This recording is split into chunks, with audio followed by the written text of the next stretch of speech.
Sri Manish Tiwari ji. Thank you very much, Mr. Speaker, sir.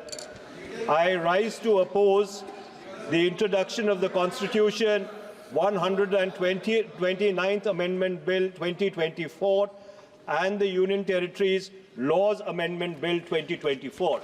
Mr. Speaker, sir, beyond the 7th schedule of the Constitution is the basic structure doctrine.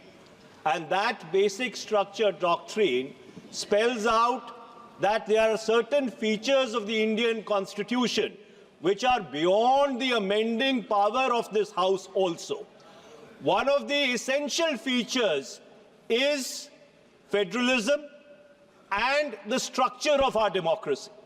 And therefore, the bills which have been moved by the Honorable Minister of Law and Justice absolutely assault the basic structure of the Constitution and are beyond the legislative competence of this House, and therefore they need to be opposed ab initio, and the introduction of those bills have to be stopped.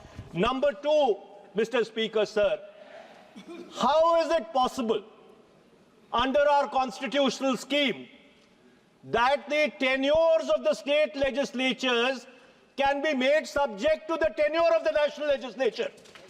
That is completely an antithesis of the constitutional scheme.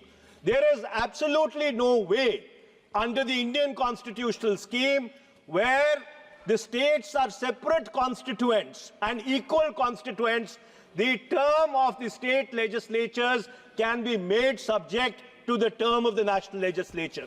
And my final point, Mr. Speaker, sir, India is a union of states.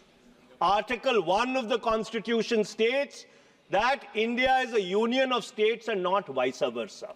And so therefore, this excessive centralism, which is sought to be brought into existence by this bill, absolutely militates against the constitutional scheme in its essence, in its entirety, and in its very object. And therefore, Mr. Speaker, sir, I would once again like to urge this House that the introduction of the bill and the consideration of the bill, because of the basic structure doctrine enunciated by the Supreme Court in the Kesavanand Bharti case, is beyond the legislative competence of this House, and therefore this bill needs to be withdrawn immediately. Thank you, Mr. Speaker, sir.